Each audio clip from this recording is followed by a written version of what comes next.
Hello friend, तो लेकर आ गए हैं इरिगेशन इंजीनियरिंग। ठीक है, साथ ही साथ में आप एनवायरमेंटल इंजीनियरिंग के भी वीडियोज लेक्चर देख रहे हैं और इरिगेशन इंजीनियरिंग के भी, और आप यहाँ पर लेक्चर देखने वाले हैं। ठीक है, बात करने वाला हूँ यहाँ पर कि इरिगेशन जो है, अगर आप अच्छे से कर लेते हैं, अगर इस तरीके से एकदम बेस्ट तरीके से कर लेते हैं, तो आप एसएससी जेई की बात करें, ठीक है, एसएससी जेई की बात करें या आरआरबी जेई की बात करें, ठीक है, ये इससे इस वाले जो अगर एग्ज़ाम की अगर मैं बात करूं और इरिगेशन इंजीनियरिंग की बात करूं, तो इस वाले जो सब्जेक्ट है इसमें से 7 से लेके 8 क्वेश्चंस आते ही आते हैं। ठीक है, 7 से लेके 8 क्वेश्चंस आते ही हैं। ठीक है, तो उस पर्पज को ध्यान में रखते हुए हमने इसको कंप्लीट करना है और अच्छे से कंप्लीट करना है कि ताकि हम सभी को इसमें बेस्ट से बेस्ट मार्क्स गेन कर सकें। ठीक है, तो चलिए हम आगे स्टार्ट करते हैं। सबसे पहले तो इसके कंटेंट की बात करेंगे कि क्या क्या हमने इसमें पढ़ना है। ठीक है, मैं हर बार जब भी स्टार्ट करता हूं तो कंटेंट बता देता हूं कि इसमें ये चीज़ें हमें पढ़नी है, कि ताकि हमें आइडिया रहे और हमें इसके बारे में समझ रहे कि हमको ये चीज़ें कंप्लीट करनी है। इसमें फर्स्ट नंबर की अगर मैं बात करूंगा तो इंट्रोडक्शन टू इरिगेशन, इंट्रोडक्शन के बारे में देखेंगे। इसके इरिगेशन का इंट्रोडक्शन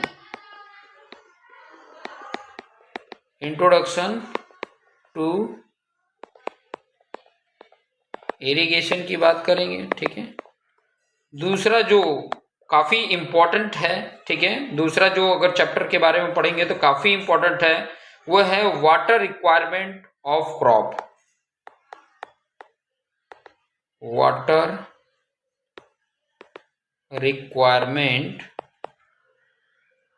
ऑफ क्रॉप, ये वाले जो है इसको स्टार मार्क्स लगा लीजिए। ठीक है, स्टार मार्क्स लगा लीजिए, क्योंकि इस चैप्टर को बहुत अच्छे से, क्योंकि इसमें से चांसेस है ज़्यादा आने के लिए। ठीक है, इसके बाद वाला जो चैप्टर है वो भी काफ़ी इंपॉर्टेंट है, इससे भी चांसेस है।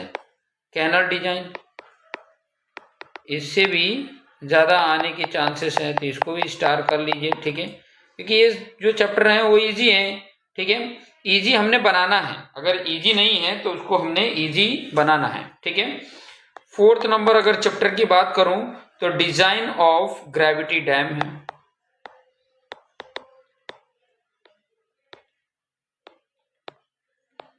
डिजाइन ऑफ ग्रेविटी डैम, ये भी हमने अच्छे से पढ़ना है। फिफ्थ की अगर बात करेंगे तो वाटर लॉगिंग क्या होता है, वाटर लॉगिंग वाला चैप्टर को हम देखेंगे। और सिक्स अगर चैप्टर की बात करेंगे तो कुछ मिसलेनियस के बारे में पढ़ेंगे, कुछ मिसलेनियस टॉपिक के बारे में हमने पढ़ना है। ठीक है, तो आपने इन सभी जितने भी आपके पास चैप्टर हैं इनको बेहतर तरीके से 1 बाय 1 करके हमने इसको देखना है, कि ताकि ये बेहतर हमारा बन सके। ठीक है, बेहतर बनाना है तो हमें थोड़ी तो मेहनत करनी पड़ेगी, और अगर हम बेस्ट मेहनत करते हैं तो गारंटेड है कि हमें अच्छे मार्क्स मिल सकते हैं। ठीक है, तो चलिए स्टार्ट करते हैं। हमारा जो पहला जो चैप्टर है, ठीक है, पहला जो चैप्टर है इंट्रोडक्शन टू इरिगेशन, उस चैप्टर को थोड़ा सा हम क्या कर लेते हैं, उसको आगे हम स्टार्ट करते हैं। ठीक है, कि ताकि इसमें अच्छे से अच्छे अंडरस्टैंडिंग हो, अच्छे से हम इसको समझ भी पाए। ठीक है, तो टॉपिक हमारा है, यहां से हम स्टार्ट कर रहे हैं, इंट्रोडक्शन टू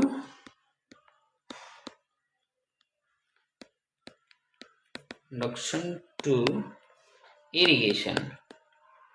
अब जब भी हम स्टार्ट करते हैं, इरिगेशन स्टार्ट करते हैं, तो सबसे पहले तो समझेंगे कि इरिगेशन होता क्या है। ठीक है, इरिगेशन होता क्या है, पहले तो यही समझोगे। हर किसी को यही मन में होगा कि भाई ये इरिगेशन होता क्या है, इरिगेशन है तो ये है क्या भाई, इसको समझना बहुत जरूरी है। अगर इसको समझ गए तो आपको हर वो चीज समझ में आने लग जाएगी, आसानी से, आसान तरीके से, आसान भाषा में हमें वो समझ में आने लग जाएगा। ठीक है, तो पॉइंट मेरा ये है कि इरिगेशन होता क्या है। सब अगर मैं आपको बोलूं, ठीक है, कि यहाँ पर मैंने एक कोई प्लांट लगाया, ठीक है, कोई प्लांट ये मैंने लगाया, ठीक है। अब ये प्लांट ग्रो करने के लिए आपको पता है कि वाटर की जरूरत पड़ेगी। अब वाटर की जरूरत पड़ेगी तो इसको अल्टरनेट इसको वाटर चाहिए, तब तो ये ग्रो करेगा, या तो रहेगा, अदरवाइज वो क्या हो जाता है, ड्राई सूख सकता है, ठीक है। तो इसको पानी चाहिए, तो उसको जरूरत है फुलफिल कौन करेगा, मानसून सीजन का पानी करेगा।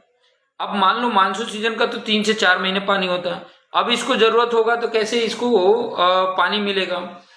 तो हम इसको पानी देते हैं कोई न कोई कैनल से, कोई रिवर से, ठीक है, हम इसको पानी यहां तक पहुंचाते हैं इसके रूट तक, तो ये क्या होता है, इसका ग्रो होता है, ठीक है। तो ये जो आर्टिफिशियल तरीके से हम इसको, इसके रूट को हम वाटर पहुंचाते हैं कि ताकि इसका एल्डिंग ज्यादा हो, इसी आर्टिफिशियल वे को ही बोला जाता है इरिगेशन। सिंपल मीनिंग में समझ में आ गया होगा। आर्टिफिशियल तरीके से हम क्रॉप के रूट तक वाटर को पहुंचाते हैं, इसी को तो बोलते हैं, ठीक है, इसी को तो इरिगेशन बोलते हैं। यही चीजें समझना है। तो मैं यहाँ पे इसका डेफिनेशन लिख देता हूँ कि ताकि हमें अच्छे से इसको समझ पाए, ठीक है। तो मैं यहाँ पे डेफिनेशन लिख देता हूँ, क्या है, irrigation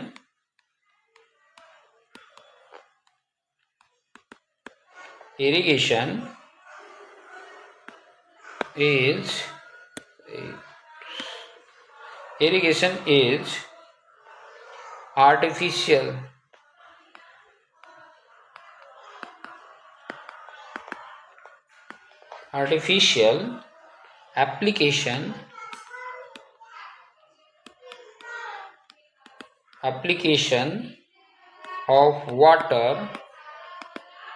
application of water as per crop requirement,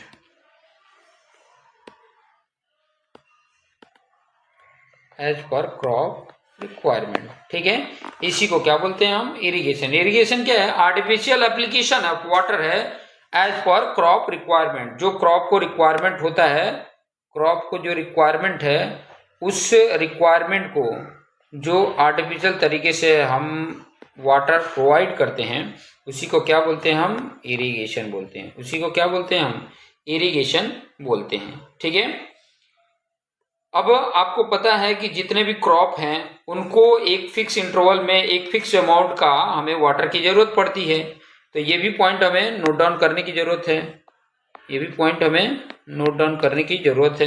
तो उसको भी पॉइंट को लिख देते हैं कि every crop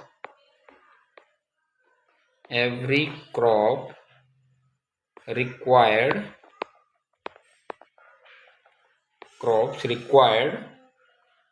certain amount of water at fixed interval। Clear हो रहा है, ठीक है। एक फिक्स इंटरवल में एक फिक्स अमाउंट का वाटर सभी क्रॉप को जरूरत होती है, ठीक है, होती है, ठीक है। If water is applied at a fix interval and a fix amount maximum yield is obtain, obviously, ठीक है। अगर मैं सही समय पे सही अमाउंट का पानी अगर देता हूं तो उसकी पैदावार क्या होगी, मैक्सिमम होगी, ज्यादा से ज्यादा यील्डिंग होगा, क्रॉप की यील्डिंग क्या होगी, ज्यादा से ज्यादा होगा। क्रॉप मतलब समझ रहे हो ना, फसल खेती जो होती है जिसमें धान गेहूं ये सब उगाया जाता है, इसकी बात कर रहे हैं, क्रॉप इसको बोला जाता है। तो ये चीजों को भी ध्यान रखेंगे। तो ये भी पॉइंट मैं यहाँ पर लिख देता हूं, if water is applied at fixed interval and if fixed amount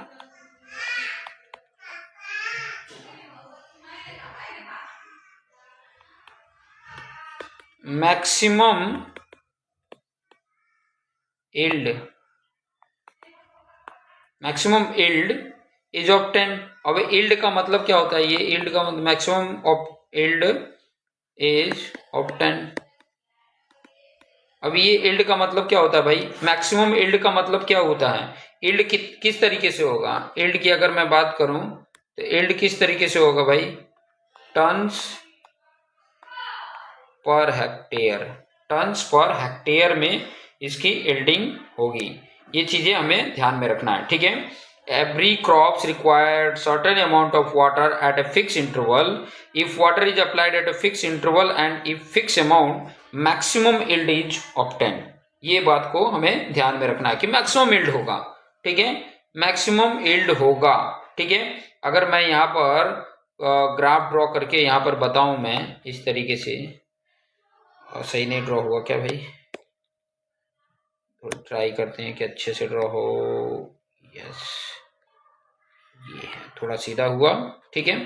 अगर मैं बात करूं, ठीक है, कि इसको अगर इस इंटरवल पे अगर हमने वाटर दिया है, वाटर का ये है, ठीक है, तो उसका यील्ड जो होगा ये मैक्सिमम होगा। ये यील्ड को बता रहा है और ये वाटर को बता रहा है, ठीक है। मैक्सिमम यील्ड यहाँ पर होगी, और यील्ड जो होता है, ये यील्ड जो हो रहा है वो टन्स पर हेक्टेयर होता है, ठीक है, पर हेक्टेयर। और एक हेक्टेयर, ये भी याद रखना, एक हेक्टेयर में 10⁴ मीटर स्क्वायर होता है एरिया।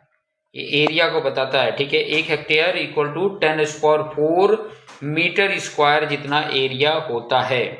क्लियर, याद रहेगा, ठीक है। अब भाई ये जो इरिगेशन कर रहे हैं, ठीक है, इसका हमें बेनिफिट क्या है, ये भी तो जानना जरूरी है। इसका बेनिफिट क्या है, ये इंपॉर्टेंट है।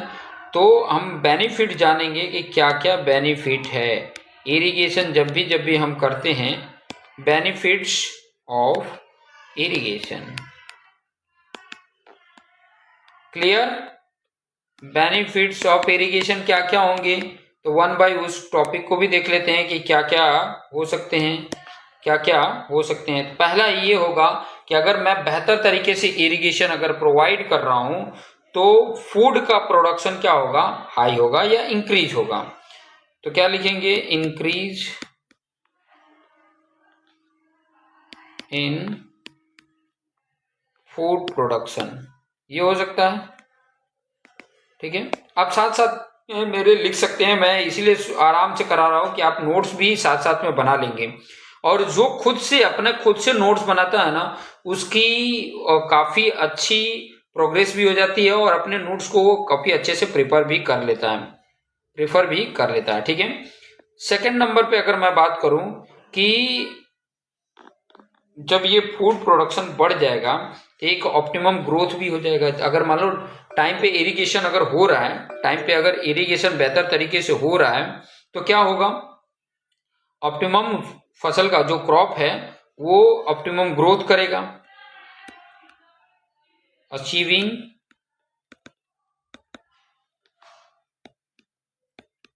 ऑप्टिमम ग्रोथ, ठीक है। थर्ड नंबर की बात करेंगे तो जो पहले कैसा होता था कि जैसे ये अपना खेत है, लैंड है, ठीक है, यहाँ पे कुछ अलग टाइप का क्रॉप उगा दिए, यहाँ पे कुछ अलग, यहाँ पे कुछ अलग, यहाँ पे कुछ अलग, ठीक है। और किसके ऊपर डिपेंड रहते थे, बारिश के पानी के ऊपर। अब बारिश के पानी ये वाले फसल को अच्छा कर देगी, ये वाले फसल को अच्छा नहीं करेगी, ये वाले को अच्छा कर देगी। तो उससे क्या होता था कि इसमें जो फूड का प्रोडक्शन होता था वो कम होता था, ठीक है। तो जब हमारे पास इरिगेशन आ जाएगा, तो ये जो मिक्स क्रॉपिंग है, इसको मिक्स क्रॉपिंग बोलते थे, मिक्स क्रॉपिंग, ठीक है, मिक्स क्रॉपिंग बोलते थे। तो ये मिक्स क्रॉपिंग को क्या कर सकते हैं, एलिमिनेट कर सकते हैं। तो ये भी एक टॉपिक आ जाएगा, एलिमिनेट ऑफ मिक्स क्रॉपिंग, लिख देते हैं, eliminate of mixed cropping, eliminate कर सकते हैं, मिक्स क्रॉपिंग को एलिमिनेट कर सकते हैं, ठीक है। मतलब एक साथ कई प्रकार के क्रॉप को उगाना, जिससे कि इसका कुछ इल्डिंग हो पाए, ठीक है, क्योंकि सब डिपेंड होते थे पहले मानसून बारिश के पानी पे। लेकिन जैसे ही ये टेक्निक आ जाती है हमारे पास, तो क्या हो जाता है, ये टेक्निक आने की वजह से हमारा जो कोई भी अनाज डाल देते थे कि चलो बारिश का पानी आएगा तो हो जाएगा, कुछ तो होगा, कुछ नहीं कि भले कुछ तो होगा, लेकिन ये आने की वजह से ये मिक्स क्रॉपिंग को हम क्या कर देते हैं, एलिमिनेट कर देते हैं। फोर्थ नंबर की अगर मैं बात करूं, तो इसकी वजह से हम क्या कर लेते हैं, डैम बनाते हैं, वहां से हाइड्रो पावर जनरेट होता है, कैनाल निकलती है, ठीक है। तो ये भी पॉइंट हमारे इसमें आ जाता है, जनरेशन ऑफ हाइड्रो पावर।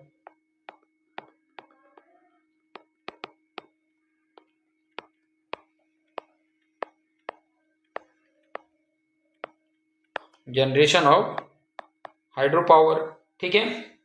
अब मान लीजिए कैनल बना रहे हैं, ठीक है, कैनल बना रहे हैं तो उसके अगल बगल से रास्ते भी आ जाते हैं, कैनल के अगल बगल का रास्ता भी आ जाता है, तो इनलैंड नेविगेशन भी आ जाता है, इनलैंड नेविगेशन भी आ जाता है, रास्ते भी मिल जाते हैं ना, इनलैंड नेविगेशन भी आ जाता है। नेक्स्ट पॉइंट की बात करेंगे, तो रेनफॉल के ऊपर कम डिपेंडेंसी रहेगी। जब हमारे पास सुविधाएं हैं, इरिगेशन करने की सुविधाएं, जब हमारे पास टेक्निक आ जाती है, तो हम उसके ऊपर डिपेंड कम रहेंगे, ठीक है। तो लेस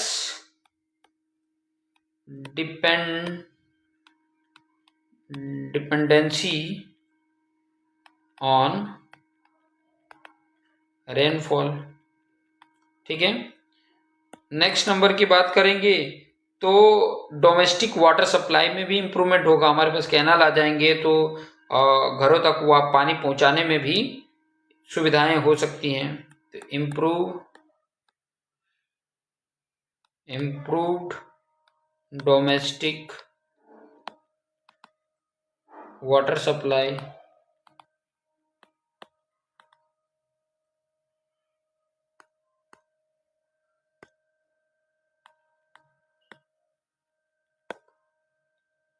ठीक है।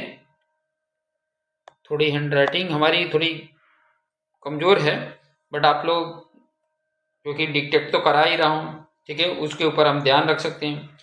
फ्लड कंट्रोल कर सकते हैं, फ्लड कंट्रोल का बेनिफिट आ सकता है। ड्राउट कंट्रोल हो सकता है, ड्राउट पता है ना, ड्राउट कंट्रोल, ड्राउट मतलब सूखापन, सूखा पड़ जाता है ना, वो ड्राउट है, ठीक है। नेक्स्ट अफोरेस्टेशन कर सकते हैं,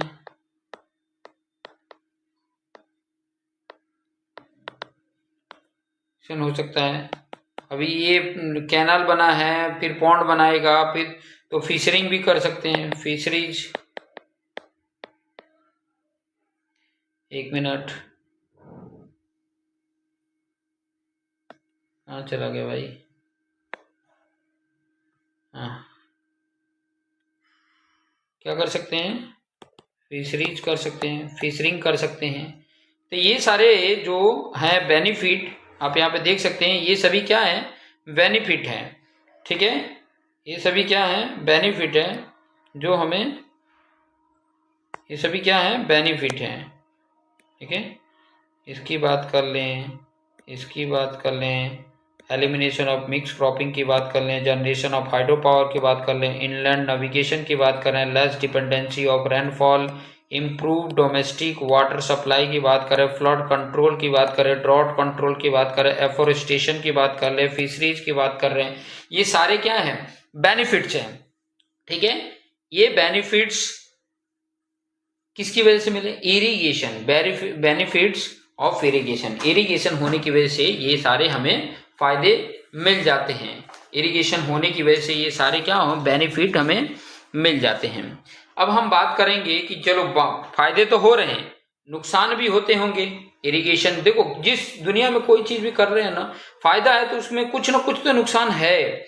अब ये नुकसान क्या है, उनके बारे में भी हम थोड़ा सा जिक्र कर लेते हैं, कि ताकि हमें उसके बारे में भी आइडिया मिल जाए। तो मैं वो टॉपिक भी लिख लेता, डिसएडवांटेजेस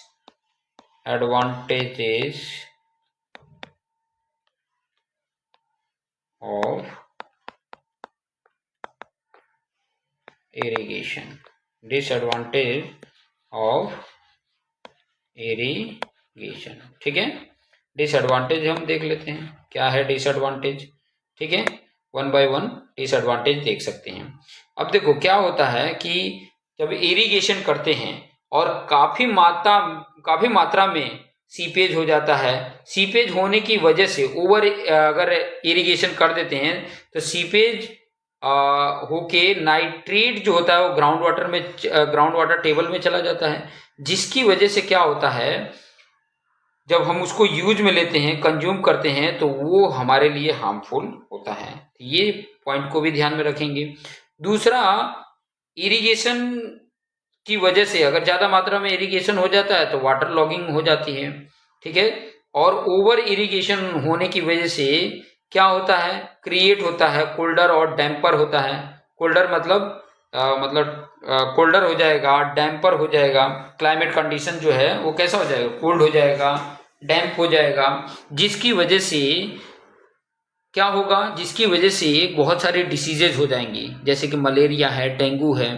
तो ये सारे क्या हैं, डिसएडवांटेज हैं, जिनको हमें ध्यान में रखना है। ठीक है, तो मैं वो पॉइंट को लिख देता हूं कि ताकि फ्यूचर में देखो लिखे रहेंगे तो याद रहेगा, रिवीजन करने के टाइम पे याद रहेगा, अदरवाइज क्या होता है भूल जाते हैं। ठीक है, अगर मैं ये जैसे ये चीजें मैं आपको बता रहा हूं, आपने अभी इसको सीखा, फिर बाद में थोड़े 1 घंटे 2 घंटे या एक दिन बाद रिवीजन कर लेते ना तो याद रह जाता है। रिवीजन नहीं होता है इसकी वजह से ही भूल जाते हैं। तो पॉइंट है क्या, ओके ठीक है, ओवर इरिगेशन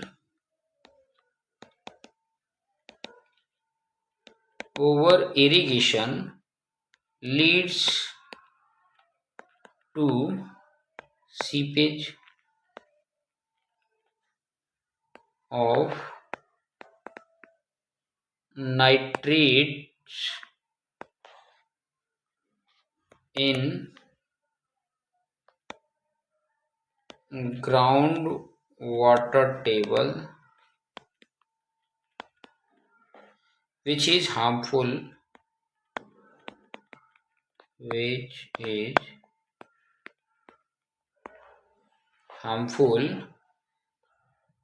for consumption।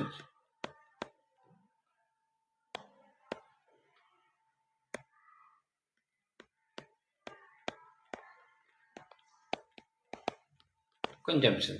ठीक है, नेक्स्ट पॉइंट की अगर मैं बात करूं, नेक्स्ट की इरिगेशन लीड्स, जो मैं आपको पॉइंट अभी समझाया वही लिख रहा हूं, irrigation to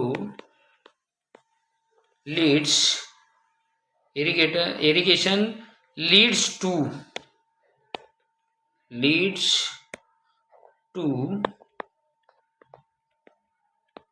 water logging condition.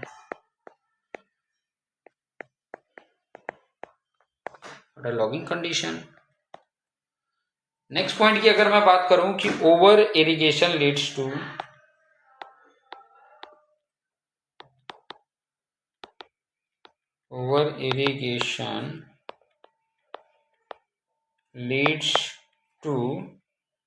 creation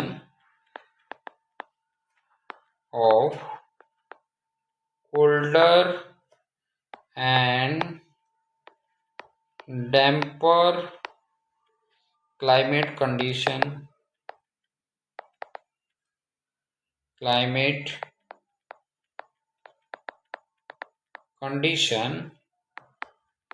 which is favorable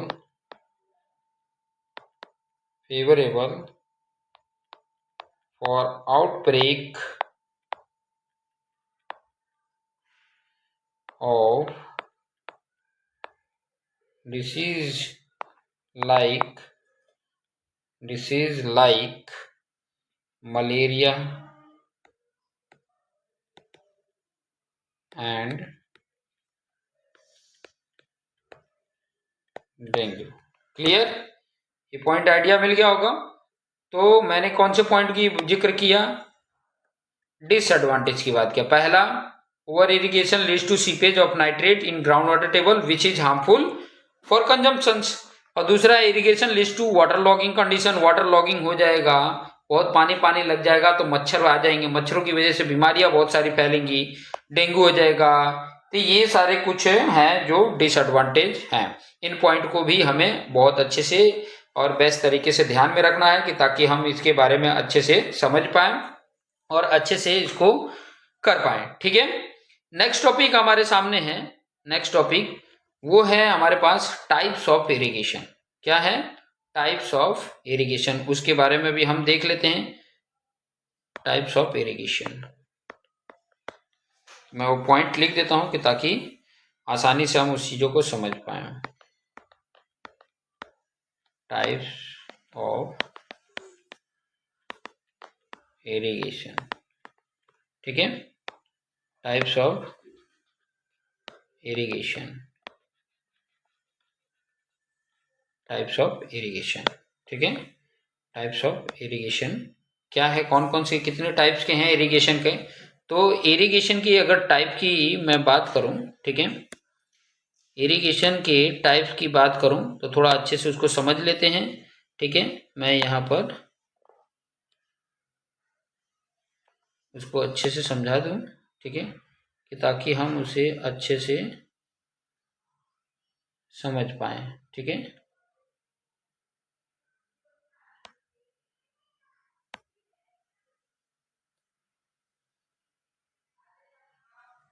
okay, Sidhi line गई है ना, चलो सीधी लाइन है। ठीक है, अब यहाँ पर मैं पॉइंट को बता देता हूँ कि इरिगेशन जो है वो दो टाइप के होते हैं। दो टाइप से, कौन से? एक तो होता है सरफेस इरिगेशन। कैसा होता है? Surface irrigation.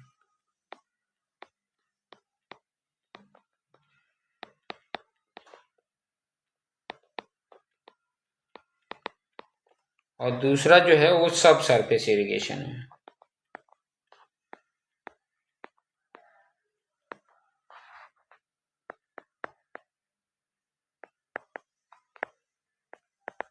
सरफेस एंड सब सरफेस इरिगेशन है। ठीक है, अब ये सरफेस इरिगेशन क्या होता है? इस मेथड में क्या किया जाता है कि ये जो मेथड में इरिगेशन किया जाता है, वाटर को सॉइल की सरफेस पे फ्लो कराया जाता है। ठीक है, वाटर के जो वाटर है वो सॉइल के सरफेस पे फ्लो कराया जाता है। ठीक है, उसको सरफेस इरिगेशन बोलते हैं। सब सरफेस इरिगेशन भी आप यहाँ पर देखेंगे तो आपको आइडिया मिल जाएगा कि सब सरफेस इरिगेशन क्या है। जब मैं लिखूंगा तो आपको आइडिया मिल जाएगा। तो मैं एक काम करता हूँ ना, इसके बारे में लिख ही देता हूं यहां पर। In this irrigation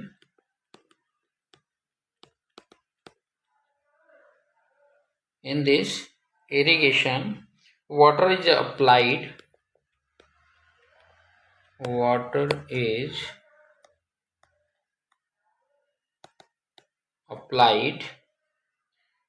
at soil surface में इसको अप्लाई कर दिया जाता है। ठीक है, मैं इसको थोड़ा सा अच्छे से कर देता हूं। In this irrigation water is applied at soil surface. ठीक है, और दूसरा इसी में अगर मैं इस सब सरफेस की अगर मैं बात करूं, सब सरफेस का, तो इसमें वाटर क्या किया जाता है? Does not apply soil surface but it is available to plant by capillary action. ठीक है, इसमें क्या होता है वही चीजें मैं यहां पर लिख देता हूं कि in this irrigation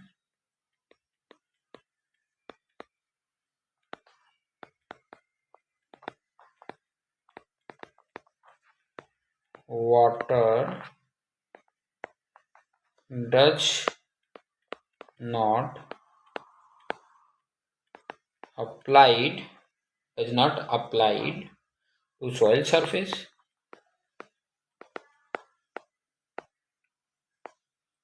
but is available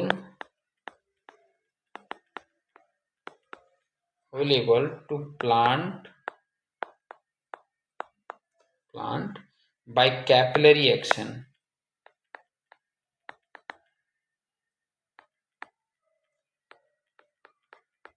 मतलब ये कैसा है, डायरेक्टली हम कोई सॉइल पे फ्लो करा के और क्रॉप के रूट तक नहीं पहुंचाते हैं, ये डायरेक्ट क्रॉप के पास ही इसको पहुंचा दिया जाता है कि जो जरूरत, जितना जरूरत हो उतना ही ये इसको मिल सके। ठीक है, क्लियर हो रहा है, मेरी बात को क्लियर कर रहे हैं? ठीक है, अब मैं आपको थोड़ा सा इसके बारे में थोड़ी सी और जानकारी दे दूं,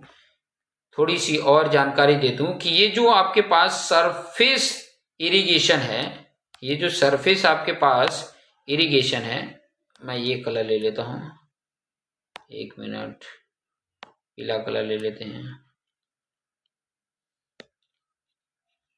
सरफेस इरिगेशन है, ये सरफेस इरिगेशन फर्दर आपको 2 टाइप के मिल जाते हैं। फर्दर ये आपको 2 टाइप में मिल जाते हैं। कौन से 2 टाइप है भाई? तो वो 2 टाइप भी मैं आपको यहाँ पर बता दूं। कौन से 2 टाइप हैं?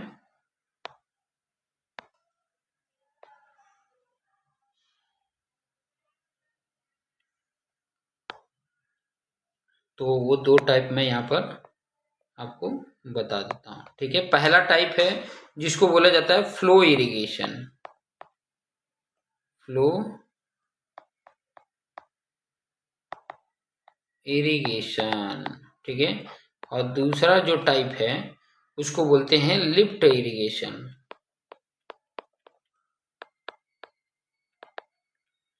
Lift irrigation, clear?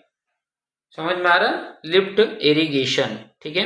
अब फ्लो इरिगेशन क्या होता है, फिर लिफ्ट इरिगेशन क्या होता है?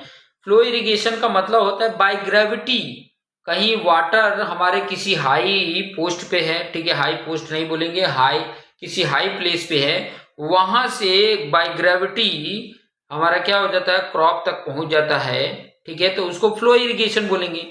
लिफ्ट इरिगेशन कैसे है कि बाय ट्यूबवेल, कोई मैकेनिकली एनर्जी प्रोवाइड करके हम क्रॉप के रूट तक वाटर को पहुंचा रहे हैं, तो उसको लिफ्ट इरिगेशन मेथड बोल देते हैं। ठीक है, उसको क्या बोल देंगे? लिफ्ट इरिगेशन बोल देंगे। तो उनके डेफिनेशन में यहाँ पर 1 बाय 1 करके लिखा देता हूं कि ताकि आपको आइडिया मिल सके। ठीक है, तो मैं यहाँ पर हेडिंग डाल के लिखा देता हूं ताकि आपको आइडिया रहे। पहला जो है वो है flow irrigation.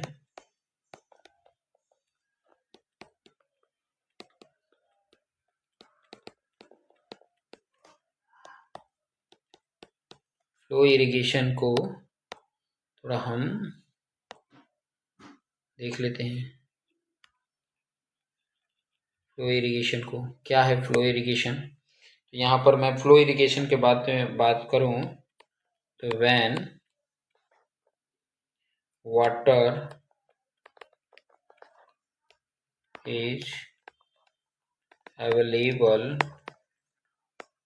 at such a height that it can be directly applied to surface by the action of gravity। ठीक है, ग्रेविटी के कारण हम मतलब डायरेक्टली सरफेस के ऊपर से, सॉइल सरफेस के ऊपर से हम वाटर को प्रोवाइड कर देते हैं, तो वो होता है फ्लो इरिगेशन। ठीक है, मैं पिक्चर्स भी अभी बता देता हूं कि ताकि आपको आइडिया मिल सके। ठीक है, थोड़ी मैं पिक्चर से रिलेटेड यहाँ पर मैं आपको गाइडलाइन दे देता हूँ, ठीक है, ताकि आइडिया मिल सके। हम बात करने वाले हैं फ्लो इरिगेशन ना, फ्लो इरिगेशन, फ्लो इरिगेशन। ठीक है, फ्लो इरिगेशन में आप यहाँ पे देखेंगे तो आपको फ्लो इरिगेशन इस तरीके से दे दिया जाता है, देखिए। ठीक है, बाय ग्रेविटी, बाय ग्रेविटी मतलब आपको मैं एग्जाम्पल के तौर पे अगर मैं बताऊं कि जैसे आप फ्लो इरिगेशन का एग्जाम्पल आप बहुत सारे अलग अलग तरीके से देख सकते हैं। फ्लो इरिगेशन मतलब बाय ग्रेविटी, ठीक है, पानी मतलब एक तरह से खोल के छोड़ दिया जाता है और वो वहां तक पहुंच जाता है, ठीक है, बाय ग्रेविटी। ये वाला एग्जाम्पल आप अच्छे से देख सकते हैं कि यहाँ पे पंप है, ठीक है, पंप बिना पंप के ही पहुंचा देते हैं, उसी को फ्लो इरिगेशन बोलते हैं। तो ये वाला फिगर को आप देखें तो आपको आइडिया मिल सकता है, ठीक है, ये वाला है। फिर उसके बाद से कई सारे आप फ्लो इरिगेशन का आप देख सकते हैं, जैसे कि ये आप पिक्चर्स देख सकते हैं। इस पिक्चर्स को मैं डाउनलोड लिंक हो रहा है ना, डाउनलोड लिंक हो रहा है, इमेज नहीं हो रहा है।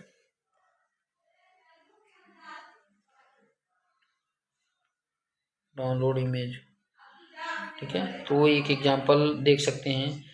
वही साथ में मैं लिफ्ट इरिगेशन भी करूं, लिफ्ट इरिगेशन अगर देखते हैं तो ये देखिए, ये एग्जांपल हो सकता है आपके लिए। लिफ्ट इरिगेशन को अगर आप यहाँ पर थोड़ा सा ध्यान से देखें तो लिफ्ट इरिगेशन, इसको मैं डाउनलोड इमेज कर लिया, ठीक है, लिफ्ट इरिगेशन में। अब यहाँ पर अगर मैं इसको अगर रखना चाहूँ तो आई थिंक कैसे आएगा, इंसर्ट का तो काम नहीं कर रहा है ये, कोई नहीं, बाकी तो आपको आइडिया मिल गया होगा, मैं बता दिया हूँ वो चीज़ें, आइडिया मिल गया हूँ, ठीक है। चलिए कोई जाने दीजिए, इंसर्ट नहीं हो रहा तो कोई नहीं, ठीक है, बाकी आपको आइडिया मिल गया, ठीक है। अब यहाँ पर मैं अगर बात करूँ, ठीक है, लिफ्ट इरिगेशन की, ठीक है, किसके बात कर रहा हूँ मैं, लिफ्ट इरिगेशन का, तो उसकी भी डेफिनेशन यहाँ पर लिख देते हैं, लिफ्ट इरिगेशन, ठीक है।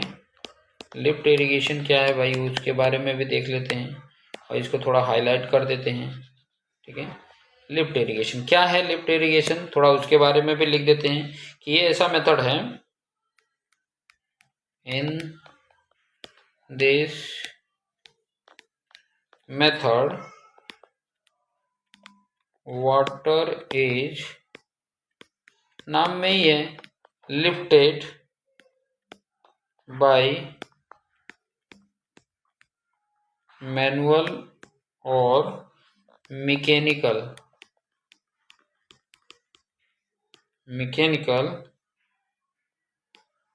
means such as pump and applied to surface, ठीक है, तो इसको बोला जाता है lift irrigation. Clear, lift irrigation के बारे में भी आपको आइडिया मिल गया, ठीक है। तो इस तरीके से हमने लिफ्ट इरिगेशन करनी होती है कि ताकि हमें आइडिया मिल सके, ठीक है। सिंपल सा अगर बात करें कि ये दोनों किसके टाइप हैं, ये दोनों अगर टाइप देखते हैं यहाँ पर तो सरफेस इरिगेशन के ही टाइप हैं, सब सरफेस इरिगेशन के अलग हैं, सरफेस के ही ये दो टाइप हैं।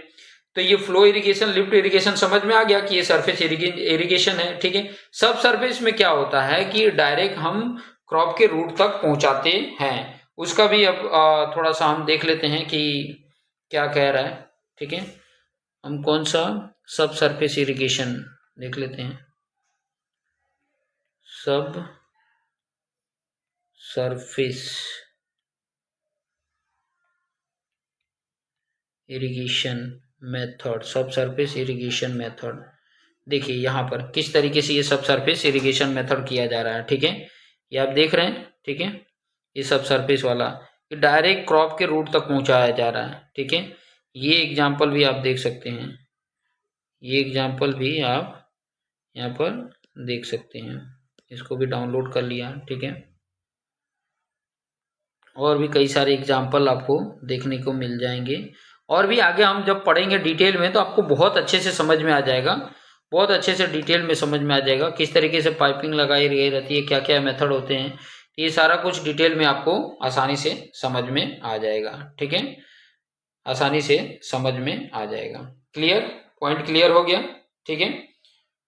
पॉइंट क्लियर हो गया। अब आगे हम बात करने वाले हैं, ठीक है, ये था हमारा types of irrigation.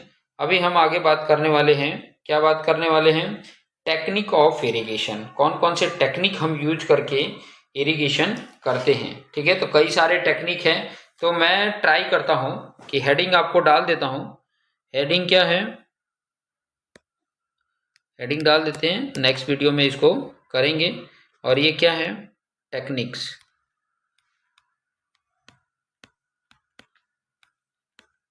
Techniques of irrigation. क्या क्या टेक्निक्स है उसको हम नेक्स्ट वीडियो में देखेंगे, कौन कौन से टेक्निक है, बहुत सारे अलग अलग टेक्निक है, ठीक है। इरिगेशन करने के डिफरेंट डिफरेंट टेक्निक हैं, उनको हम जिक्र करेंगे नेक्स्ट वीडियो में। और आप लोग अपने लेवल पे देखो, रेगुलर थोड़ा थोड़ा हम करते रहेंगे, थोड़ी थोड़ी मेहनत करते रहेंगे, और अपने जो दोस्त मित्र हैं उनको भी शेयर करो कि टोटल फ्री, आपको फ्री ऑफ कॉस्ट ये वीडियो मिलने वाले हैं, ठीक है। तो अगर आप पहले से रेगुलर प्रैक्टिस कर रहे हो तो ये बेहतर आपके लिए हो सकता है। एक एक जो लेक्चर्स है वो आपके लिए बेहतरीन और बेस्ट बनने वाले हैं, तो आप इसके साथ बने रहिए। और मैं मैक्सिमम लेवल पर ट्राई करूंगा कि आपके लिए ये बेहतर साबित हो।